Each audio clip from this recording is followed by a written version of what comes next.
Hello. I would like to ask you a question, maybe more than one or two questions, but that will come a bit later on towards the end of this reflection. Today is the second Sunday after Trinity, but on Wednesday of the coming week, the church marks and celebrates the birth of John the Baptist. So I thought it would be good for us today to use the readings for that festival and to reflect on those for a moment, which I'll do now. The Gospel reading is that lovely account in Luke of the birth to Elizabeth and Zachariah, a story so full of meaning and treasures, even though it sometimes gets lost alongside the stories of the birth of Jesus, perhaps understandably.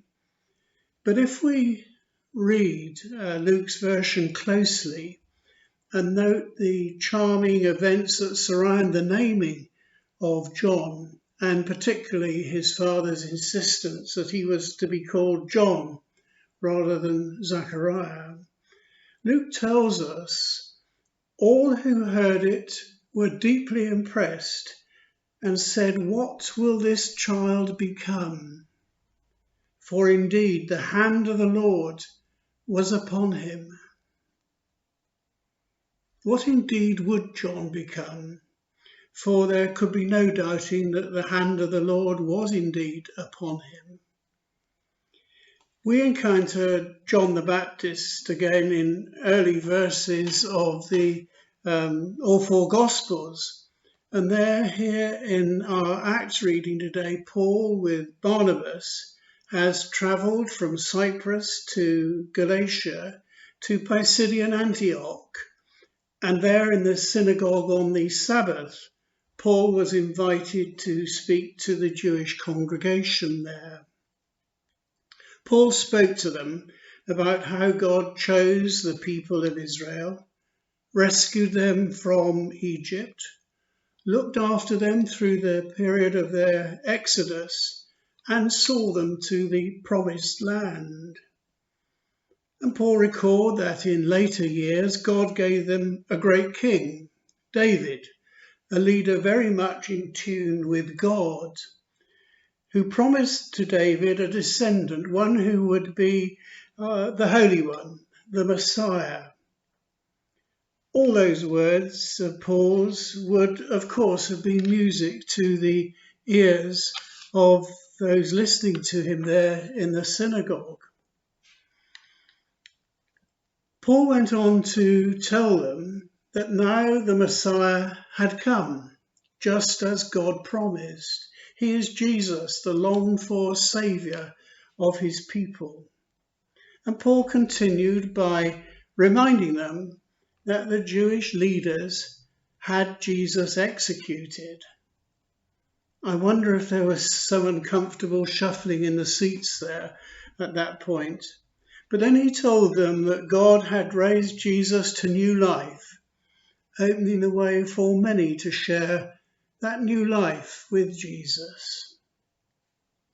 So Paul reminded his listeners that throughout history, God had looked after his people and prepared them for the coming of the Messiah. And as he ends his sermon to them, Paul reminded them too of the messenger, John, sent by God to make ready the way for Jesus' coming, and importantly, to point people to Jesus, to point the way to Jesus.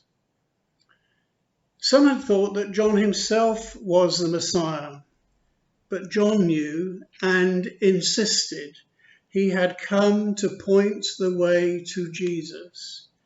And he made clear, "I am not the one you think I am. No, after me comes one whose sandals I am not worthy to undo."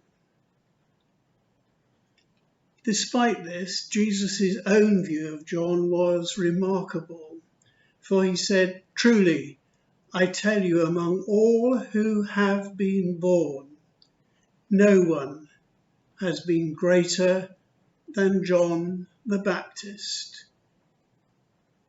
Quite something, I think you'll agree. John was indeed remarkable, perhaps most remarkable of all for his pointing of people to Jesus. And now come the questions. I wonder who in your life pointed you to Jesus?